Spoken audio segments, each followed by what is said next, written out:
ఇక్కడొచ్చేసి ఇదేమో సగ్గు బియ్యం క్యారెటు పాయసం అండి. చాలా టేస్టీగా సూపర్గా ఉంటుంది. ఇలా చేసుకుంటే మన రాఖీల పౌర్ణమికి ఇలా చేసి ఇంట్లోకైతే పెట్టాలండి. పిల్లలకి మన ఇంట్లోకి టేస్టీగా చాలా బాగుంటుంది. దీని ప్రాసెస్ ఎలా చేశానో చూపిస్తానండి, చూసేయండి.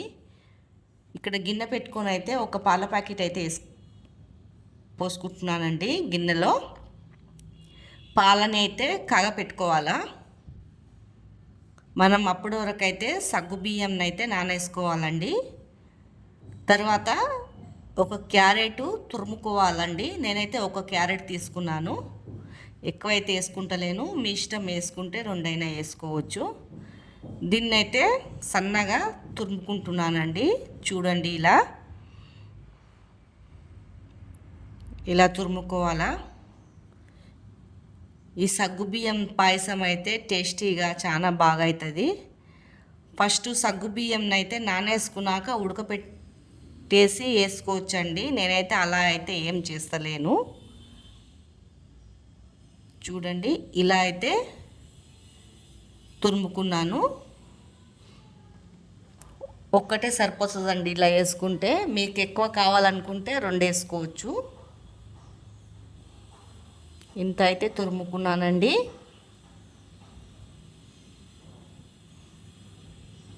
చూడండి, ఇదైతే సరిపోతుంది. తర్వాత పాలైతే కాగిపోయిందండి. ఇక్కడ కడాయిలో అయితే కొద్దిగా నెయ్యి వేసుకున్నాను. ఈ తురుము పెట్టిన క్యారెట్ని అయితే బాగా ఫ్రై అయితే చేసుకోవాలి నెయ్యిలో. పచ్చి వాసన పోయే వరకు అయితే ఫ్రై అయితే చేసుకోవాలండి. మనం సగ్గుబియ్యం పాయసంలో అయితే క్యారెట్ వేసుకుంటే సూపర్గా ఉంటుంది. హెల్దీ కూడా మనకి. చూడండి, మంచిగా దూరగా మంచిగా ఫ్రై అయితే చేసుకోవాలా. మాడిపోనియొద్దండి. సిమ్ము మంట మీద పెట్టుకొని దూరగా అయితే ఎంపుకోవాలా. తర్వాత కాగపెట్టుకున్న పాలల్లో ఈ సగ్గుబియ్యం నానేసుకున్నాం కదండి, ఇది దాంట్లో అయితే వేసేసుకోవాలా.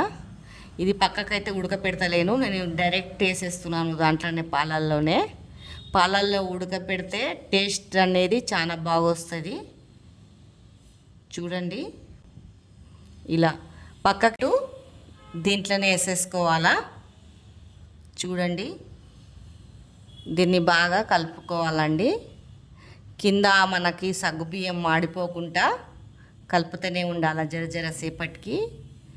సగ్గుబియ్యము క్యారెట్ బాగా మంచిగా ఈ పాలల్లోనే ఉడకనియాలండి. టేస్ట్ మాత్రం అదిరిపోతుంది.